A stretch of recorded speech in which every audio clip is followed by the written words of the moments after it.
میرے والد کے انتقال کے بعد میری زندگی جیسے ایک ہی لمحے میں بدل گئی تھی۔ اب اس وسیع گھر میں صرف 2 لوگ رہ گئے تھے، میں اور میری نئی نویلی بیوی، جس کا نام اب سمرا تھا۔ وہ خاموش مزاج، نرم دل اور نہایت سادہ طبیعت کی لڑکی تھی۔ میری پسند اس سے بالکل مختلف تھی، لیکن والد کی آخری خواہش کی وجہ سے یہ رشتہ قائم ہوا تھا۔ وقت گزرتا گیا مگر میرے دل میں اس کے لیے کوئی خاص جگہ نہ بن سکی۔ وہ صبح سے شام تک گھر سنبھالتی، میرے لیے کھانا تیار کرتی اور ہر ممکن کوشش کرتی کہ گھر کا ماحول خوشگوار رہے، مگر میں اپنی ہی دنیا میں مگن رہتا۔ والد کی جمع پونجی، مکان اور دیگر سہولتوں کی وجہ سے مجھے کبھی روزگار کی فکر نہ ہوئی۔ یہی بے فکری آہستہ آہستہ مجھے غلط صحبت کی طرف لے گئی۔ میرے چند دوست تھے جن کے ساتھ رات گئے تک محفلیں جمتی تھی۔ خیخہ کے فضول گفتگو اور بے مقصد منصوبے ہماری روزمرہ زندگی کا حصہ بن چکے تھے۔ ایک شام ہم سب ایک فارم ہاؤس پر جمع تھے کہ باتوں ہی باتوں میں ایک دوست نے طنزیہ انداز میں کہا، دیکھ لینا شادی کے بعد ہر آدمی بدل جاتا ہے، کچھ عرصے بعد تو ہمیں پہچانا بھی چھوڑ دے گا۔ میں زور سے ہنسا اور جواب دیا، تم لوگ سمرا کو نہیں جانتے، وہ ایسی لڑکی نہیں، وہ تو میری ہر بات مانتی ہے۔ میری بات سن کر سب نے خیخہ لگایا، مگر ان کی آنکھوں میں ایک عجیب سی چمک تھی جسے میں اس وقت سمجھ نہ سکا۔ دن گزرتے گئے اور میری فضول خرچی بڑھتی گئی۔ جلد ہی والد کی چھوڑی ہوئی بچت کم ہونے لگی۔ جب مالی مشکلات نے سر اٹھایا تو میں نے اپنے انہی دوستوں سے مدد مانگی۔ انہوں نے بظاہر ہمدردی دکھائی، مگر ان کے انداز میں کچھ ایسا تھا جو دل کو کھٹک رہا تھا۔ ایک رات جب میں گھر لوٹا تو سمرا حسب معمول میرا انتظار کر رہی تھی۔ اس نے آہستگی سے کہا، آپ بدل گئے ہیں، آپ کے چہرے پر پہلے والی سکون کی جھلک نہیں رہی۔ میں نے اس کی بات کو نظر انداز کر دیا، لیکن پہلی بار مجھے محسوس ہوا کہ شاید وہ مجھ سے زیادہ میری زندگی کو سمجھتی ہے۔ اگلے چند دنوں میں مجھے اپنے دوستوں کی کئی باتیں مشکوک لگنے لگی۔ وہ بار بار میرے گھر، میری بیوی اور میری ذاتی زندگی کے بارے میں غیر ضروری سوالات کرتے تھے۔ ایک رات اتفاقاً میں نے ان کی گفتگو سن لی۔ وہ میرے بارے میں نہیں، میرے نقصان کے بارے میں منصوبے بنا رہے تھے۔ ان کا مقصد دوستی نہیں بلکہ میرے والد کی چھوڑی ہوئی جائیداد تک پہنچنا تھا۔ یہ سن کر میرے قدموں تلے سے زمین نکل گئی۔ جن لوگوں کو میں اپنا سب کچھ سمجھتا تھا وہی میرے سب سے بڑے دشمن نکلے۔ اس رات پہلی بار میں نے اپنے گھر کی طرف ایسے قدم بڑھائے جیسے کوئی بھٹکا ہوا مسافر منزل کی طرف لوٹ رہا ہو۔ گھر پہنچا تو سمرا جائے نماز پر بیٹھی دعا کر رہی تھی۔ مجھے دیکھ کر وہ خاموشی سے مسکرا دی۔ میں دیر تک اسے دیکھتا رہا۔ شاید پہلی بار مجھے احساس ہوا کہ زندگی کا اصل سرمایہ شور مچانے والے دوست نہیں بلکہ وہ لوگ ہوتے ہیں جو خاموشی سے آپ کا ساتھ نبھاتے ہیں۔ اگلی صبح میں نے اپنے تمام تعلقات ان دوستوں سے ختم کر دیے۔ آسان نہیں تھا مگر ضروری تھا۔ وقت کے ساتھ میں نے ایک چھوٹا کاروبار شروع کیا اور اپنی زندگی کو نئے سرے سے سنوارنا شروع کیا۔ کئی سال بعد جب میں ماضی کو یاد کرتا ہوں تو سمجھ جاتا ہے کہ انسان کو تباہ کرنے کے لیے ہمیشہ دشمن کافی نہیں ہوتے۔ بعض اوقات غلط دوست ہی کافی ہوتے ہیں، اور بعض اوقات جس شخص کو ہم اپنی زندگی میں سب سے کم اہم سمجھتے ہیں وہی ہماری نجات کا سبب بن جاتا ہے۔ میرے دل میں اس وقت ایک عجیب سی بے فکری اور خوشی تھی۔ مجھے لگتا تھا کہ اب میری زندگی میری ماضی کے مطابق گزرے گی، کوئی پابندی نہیں ہوگی اور نہ ہی کوئی مجھے روکنے والا ہوگا۔ میں یہ نہیں جانتا تھا کہ آنے والے دن میری سوچ، میرے رویے اور میری پوری زندگی کا رخ بدلنے والے ہیں۔ ہماری شادی بھی عام شادیوں جیسی نہیں ہوئی تھی۔ نہ کہیں خوشیوں کی گہما گہمی تھی، نہ روشنیوں سے سجا ہوا کمرہ، نہ پھولوں کی مہک اور نہ ہی وہ لمحے جن کا خواب اکثر لوگ دیکھا کرتے ہیں۔ اس دن تو ہاسپٹل کی خاموش راہداریوں میں صرف بیماری کا سایہ تھا۔ میرے والد بستر پر لیٹے زندگی اور موت کے درمیان جھول رہے تھے، جبکہ مولوی صاحب نکاح کے الفاظ ادا کروا رہے تھے۔ میں نے اس لمحے اپنی دلہن جس کا نام عائشہ تھا اس کو بامشکل دیکھا تھا۔ اس نے بھی نظریں اٹھا کر میری طرف نہیں دیکھا۔ یوں محسوس ہوتا تھا جیسے 2 اجنبی محض ایک رسم پوری کر رہے ہوں۔ نکاح کے کچھ ہی دیر بعد والد دنیا سے رخصت ہو گئے۔ ان کے جنازے سے لے کر تدفین تک تمام مراحل میں اور عائشہ ایک دوسرے سے تقریباً بے تعلق رہے۔ وہ خاموشی سے ہر ذمہ داری نبھاتی رہی، کسی بات پر اعتراض نہیں کرتی تھی، کسی چیز کا مطالبہ نہیں کرتی تھی۔ اس کے چہرے پر ہمیشہ ایک سنجیدگی رہتی تھی، جیسے زندگی نے اس سے مسکرانے کا حق بھی چھین لیا ہو۔ وقت گزرتا گیا اور دیکھتے ہی دیکھتے 1 مہینہ گزر گیا۔ اس پورے عرصے میں نے کبھی یہ جاننے کی کوشش ہی نہیں کی کہ وہ کس حال میں ہے، وہ گھر کے کس حصے میں سوتی ہے، دن کیسے گزارتی ہے یا اس کے دل میں کیا چل رہا ہے۔ میں اپنے کمرے میں رہتا اور وہ گھر کے دوسرے حصے میں اپنی دنیا سمیٹے رہتی۔ اس نے کبھی مجھ سے یہ نہیں کہا کہ وہ میری بیوی ہے یا میرے قریب آنا چاہتی ہے، نہ کوئی شکوہ کیا، نہ کوئی سوال۔ اس کی خاموشی کبھی کبھی اتنی گہری لگتی تھی جیسے اس نے قسمت کے ہر فیصلے کو قبول کر لیا ہو۔ میری دلچسپی بھی اس وقت کسی رشتے یا جذبات میں نہیں تھی، میں صرف اپنی مرضی کی زندگی جینا چاہتا تھا۔ دوستوں کے ساتھ وقت گزارنا، رات گئے تک محفلیں سجانا اور بے فکری سے دن گزارنا ہی میری ترجیح بن چکا تھا۔ میں اکثر دوستوں سے کہتا وہ گھر میں موجود ہے، بس اتنا ہی کافی ہے، باقی میری زندگی پر اس کا کوئی اثر نہیں۔ جب بھی میرے دوست گھر آتے میں عائشہ سے سب کے لیے کھانے پینے کا انتظام کرواتا، کبھی کوئی خاص پکوان بنانے کا کہتا، کبھی اچانک چائے کا مطالبہ کر دیتا، کبھی اور فرمائش سامنے آ جاتی۔ وہ ہر بار خاموشی سے سب کچھ کر دیتی، نہ اس کے چہرے پر ناگواری دکھائی دیتی اور نہ ہی اس کی زبان سے شکایت کا ایک لفظ نکلتا۔ اس کا صبر بعض اوقات مجھے حیران کر دیتا تھا، مگر میں نے کبھی اس پر غور نہیں کیا۔ ایک شام میرے چند دوست گھر آئے ہوئے تھے۔ ڈائننگ روم میں ہنسی مذاق اور خیخوں کا سلسلہ جاری تھا، ہر کوئی اپنی اپنی باتوں میں مصروف تھا۔ اسی دوران عائشہ باورچی خانے میں ہمارے لیے چائے تیار کر رہی تھی۔ شاید اس نے کئی بار آواز دی کہ چائے تیار ہے، مگر شور اتنا زیادہ تھا کہ کسی نے اس کی بات نہیں سنی۔ میں بھی دوستوں کی محفل میں اس قدر مگن تھا کہ میری توجہ اس طرف گئی ہی نہیں۔ کچھ دیر بعد اچانک پورے گھر میں ایک زوردار آواز گونجی، خیخیں ایک لمحے میں خاموش ہو گئی، سب ایک دوسرے کا چہرہ دیکھنے لگے۔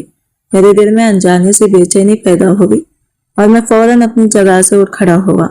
اس وقت مجھے اندازہ بھی نہیں تھا کہ اگلے چند لمحے میری زندگی کا رخ ہمیشہ کے لیے بدلنے والے ہیں۔ چند لمحوں بعد عائشہ چائے کی ٹرے اٹھائے کمرے میں داخل ہوئی۔ حسب معمول اس کے چہرے پر خاموشی تھی۔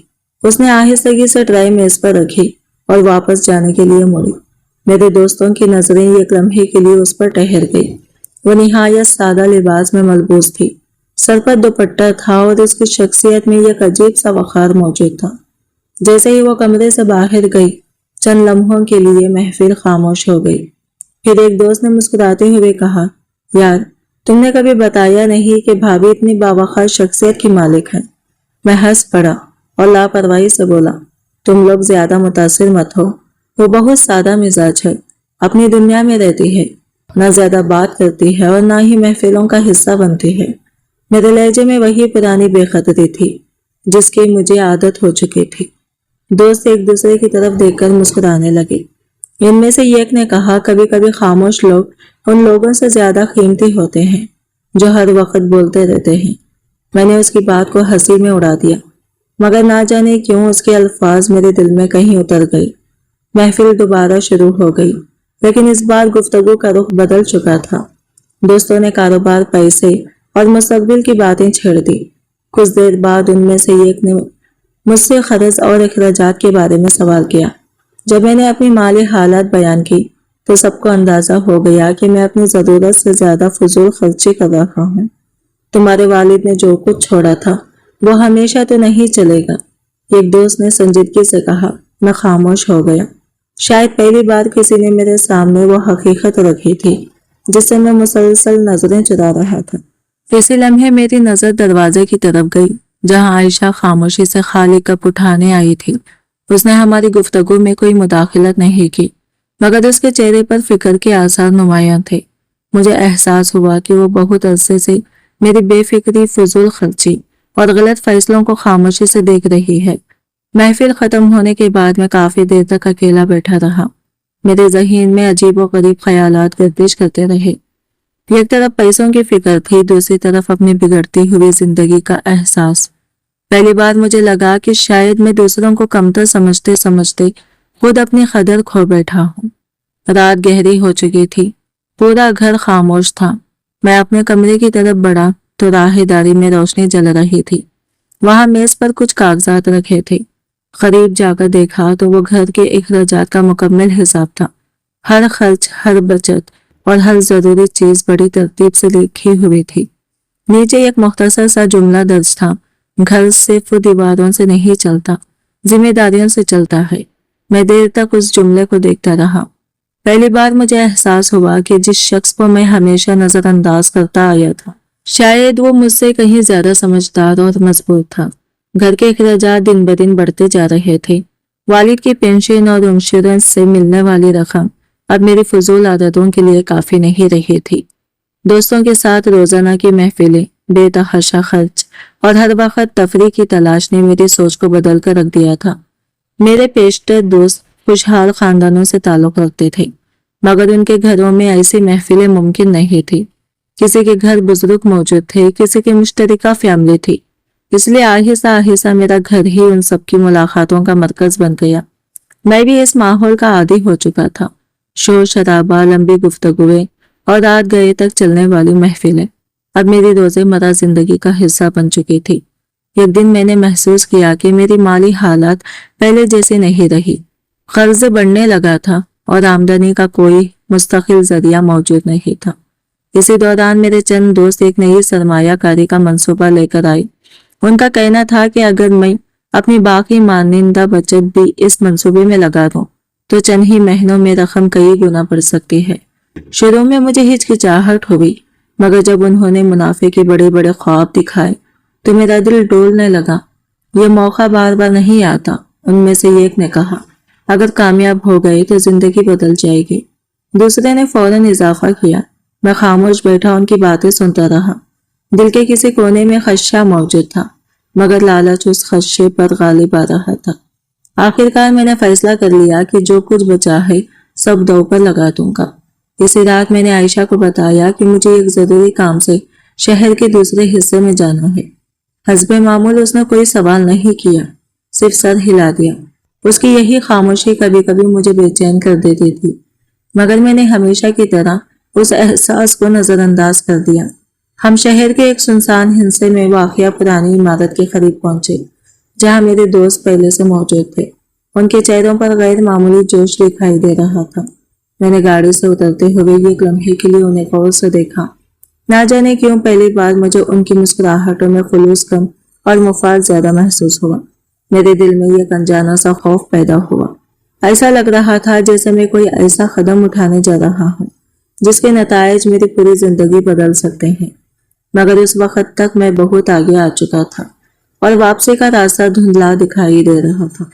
میں نے اپنے دوستوں کو آخری بار تنبیہ کی کہ کوئی ایسی حرکت نہ ہو جس سے بعد میں مسئلہ کھڑا ہو جائے۔ وہ سب اعتماد سے مسکرائے اور بولے، فکر مت کر، سب کچھ ہمارے خوابوں میں ہے۔ میں وہاں سے واپس لوٹ آیا، لیکن راستے بھر دل عجیب بے چینی میں مبتلا رہا۔ گھر پہنچ کر میں نے دروازہ بند کیا اور میز پر رکھی رقم کو دوبارہ گننے لگا۔ میرے سامنے نوٹوں کے بنڈل پڑے تھے اور میں انہی میں اپنا مستقبل دیکھ رہا تھا۔ مجھے لگ رہا تھا جیسے قسمت اچانک میرے حق میں جاگ گئی ہو۔ میں حساب لگا رہا تھا کہ ان پیسوں سے کتنے مہینے آرام سے گزر سکتے ہیں، کتنی نئی چیزیں خریدی جا سکتی ہیں اور کتنی محفلیں سجائی جا سکتی ہیں۔ رات گزرتی رہی اور آخرکار میں تھکن کے بعد سو گیا۔ اگلی صبح میری آنکھ معمول سے پہلے کھل گئی۔ نہ جانے کیوں دل میں ایک عجیب سا اضطراب تھا۔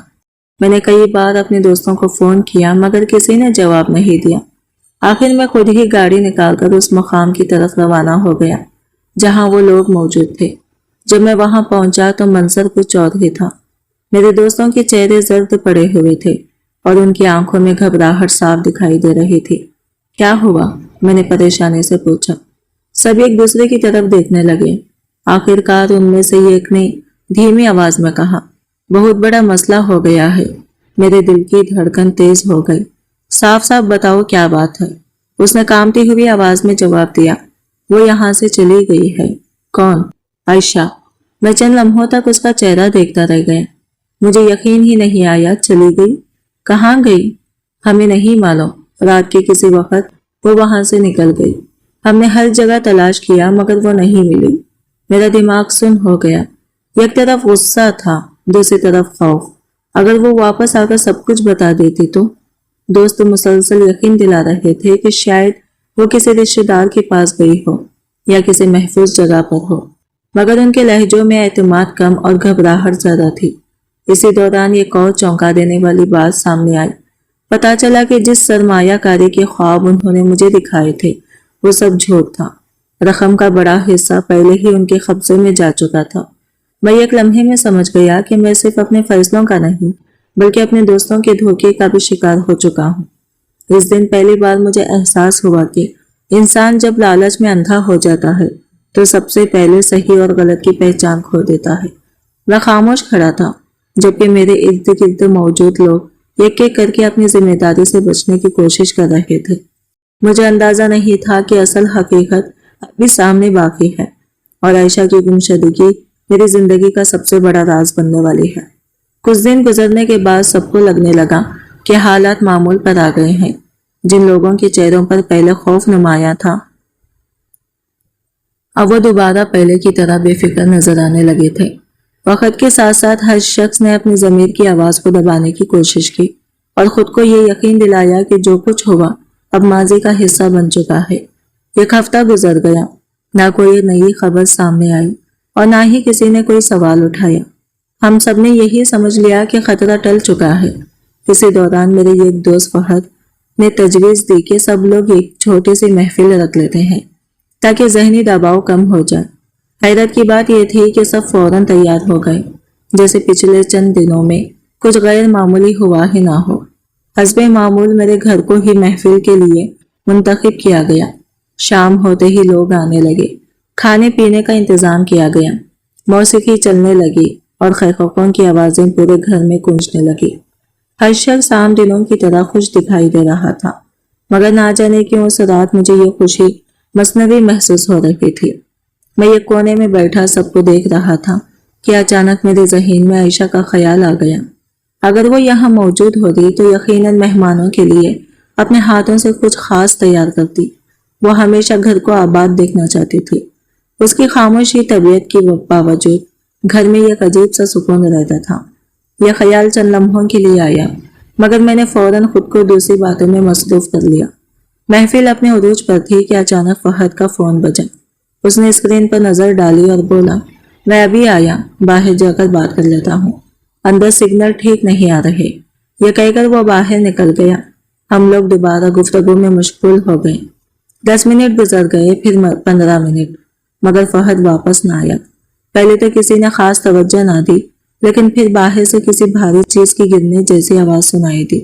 سب ایک لمحے کے لیے خاموش ہو گئے۔ یہ کیا تھا؟ کسی نے حیرت سے پوچھا۔ ایک دوست نے ہنستے ہوئے کہا، شاید کوئی بلی ہوگی یا ہوا سے کچھ گر گیا ہوگا، بات آئی گئی ہوگی۔ مگر میرے دل میں بے چینی بڑھنے لگی۔ نہ جانے کیوں ایسا لگ رہا تھا جیسے گھر کی فضا اچانک بدل گئی ہو۔ میں نے کھڑکی سے باہر جھانکنے کی کوشش کی مگر صحن اندھیرے میں ڈوبا ہوا تھا۔ آخرکار ہم میں سے 2 لوگ فہد کو دیکھنے کے لیے باہر نکلے۔ چند لمحوں بعد ان کے چہروں کا رنگ اڑا ہوا تھا اور وہ تقریباً دوڑتے ہوئے واپس اندر آئے۔ باہر آؤ جلدی، ان میں سے ایک نے گھبرائی ہوئی آواز میں کہا۔ ہم سب فوراً اٹھ کھڑے ہوئے۔ جب صحن میں پہنچے تو وہاں کا منظر دیکھ کر سب کے قدم رک گئے۔ فہد زمین پر بے ہوش پڑا تھا۔ اس کے ہاتھ میں موبائل اب بھی موجود تھا مگر اس کی نظریں خوف سے پھیلی ہوئی تھی، جیسے اس نے کوئی ایسی چیز دیکھ لی ہو جس کا تصور بھی ممکن نہ ہو۔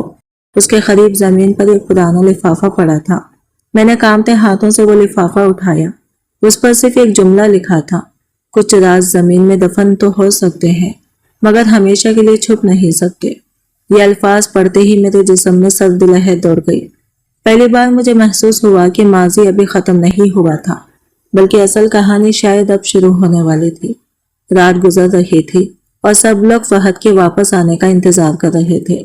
شروع میں کسی نے زیادہ توجہ نہ دی، لیکن جب کافی وقت گزر گیا تو میرے ایک اور دوست سلیم نے کہا، میں جا کر دیکھتا ہوں آخر وہ اتنی دیر سے کہاں رہ گیا ہے۔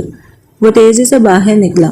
چند لمحے بھی نہ گزرے تھے کہ اچانک اس کی خوفزدہ چیخ نے پورے گھر کا سکون توڑ دیا۔ ہم سب گھبرا کر صحن کی طرف دوڑے۔ جو منظر ہمارے آنکھوں کے سامنے تھا اس نے ہم سب کے قدم وہی جما دیے۔ فہد زمین پر بے حس و حرکت پڑا تھا، اس کی آنکھیں کھلی ہوئی تھی اور چہرے پر ایسا خوف منجمد تھا جیسے اس نے آخری لمحے میں کوئی ناقابل یقین حقیقت دیکھ لی ہو۔ اس کے ہاتھ سے موبائل ایک طرف گرا ہوا تھا۔ ماحول میں عجیب سی خاموشی تھی جو دل کی دھڑکن کو بھی سنائی دینے لگی تھی۔ کسی کو سمجھ نہیں آ رہا تھا کہ آخر ہوا کیا ہے۔ چند لمحے پہلے تک وہ بالکل ٹھیک تھا، پھر اچانک یہ سب کیسے ہو گیا۔ گھر کا ماحول اکثر بدل چکا تھا، ہنسی مذاق کی جگہ خوف نے لے لی تھی۔ ہر شخص دوسرے کے چہرے پر جواب تلاش کر رہا تھا، مگر کسی کے پاس کوئی جواب نہیں تھا۔ فوراً ایمبولینس اور پولیس کو اطلاع دی گئی۔ کچھ ہی دیر میں گھر کے باہر گاڑیوں کی روشنیاں چمکنے لگی۔ پولیس آفیسران نے پورے علاقے کو گھیرے میں لے لیا اور پوچھ گچھ کا سلسلہ شروع ہو گیا۔ وہ باہر کب گیا تھا؟ کس نے کس کا فون اٹھایا تھا؟ تم سب اس وقت کہاں موجود تھے؟ سوالات مسلسل کیے جا رہے تھے۔ ہم سب اپنی اپنی یادداشت کے مطابق جواب دے رہے تھے، مگر جتنا زیادہ ہم بولتے اتنا ہی الجھتے جاتے۔ فہد کے گھر والے بھی خبر ملتے ہی وہاں پہنچ گئے۔ اس کی والدہ کی آہوں اور رونوں کی آوازیں ماحول کو مزید بوجھل بنا رہی تھی۔ اس کے والد خاموش کھڑے ہمیں گھور رہے تھے۔ ان کی آنکھوں میں ایسا شک تھا جو الفاظ کے بغیر بھی محسوس ہو رہا تھا۔ پولیس نے ابتدائی تحقیقات شروع کر دی، لیکن کوئی واضح نتیجہ سامنے نہ آ سکا۔ نہ کوئی گواہ ملا، نہ کوئی ایسا ثبوت جو فوراً حقیقت تک پہنچا جا سکے۔ اس واقعے کے بعد ہماری زندگیوں پر خوف کا سایہ منڈلانے لگا۔ پہلے جو دوست ہر رات اکٹھے ہوتے تھے اب ایک دوسرے سے نظریں چرانے لگے تھے۔ فون کالز کم ہو گئی، ملاقاتیں محدود ہو گئی اور ہر شخص اپنے اندر سمٹنے لگا۔ 2 ہفتے گزر گئے، تحقیقات جاری تھی اور پولیس بار بار ہم سے رابطہ کر رہی تھی۔ ہم بظاہر معمول کی زندگی گزارنے کی کوشش کر رہے تھے، مگر اندر ہی اندر سب خوف زدہ تھے۔ عجیب بات یہ تھی کہ فہد کی موت کے بارے میں جتنا سوچتے اتنا ہی نئے سوالات پیدا ہو جاتے۔ پھر ایک رات ایسا واقعہ پیش آیا جس نے ہم سب کے دلوں میں موجود خوف کو کئی گنا بڑھا دیا۔ میرے ایک اور دوست نعمان نے آدھی رات کو مجھے گھبرائی ہوئی آواز میں فون کیا۔ مجھے لگتا ہے کوئی میرا پیچھا کر رہا ہے۔ میں نے حیرت سے پوچھا کون؟ چند لمحے خاموشی رہی، پھر اس نے دھیمی آواز میں کہا مجھے نہیں معلوم، لیکن جو شخص بھی ہے وہ ہماری ہر حرکت کے بارے میں جانتا ہے۔ یہ سن کر میرے جسم میں سرد لہر دوڑ گئی۔ میں ابھی اس سے مزید پوچھنے ہی والا تھا کہ اچانک فون کے دوسری طرف زوردار دھماکے کی آواز آئی، پھر لائن کٹ گئی۔ میں نے بار بار کال ملائی مگر کوئی جواب نہ ملا۔ اسی لمحے مجھے احساس ہوا کہ فہد کا واقعہ شاید اتفاق نہیں تھا، کوئی تھا جو خاموشی سے ہمارے گرد دائرہ تنگ کر رہا تھا اور ہم میں سے ہر ایک اس کے اگلے نشانے میں تبدیل ہو سکتا تھا۔ 2 ہفتے گزر چکے تھے مگر فہد کے پراسرار موت کا سایہ اب بھی ہم سب کے سروں پر منڈلا رہا تھا۔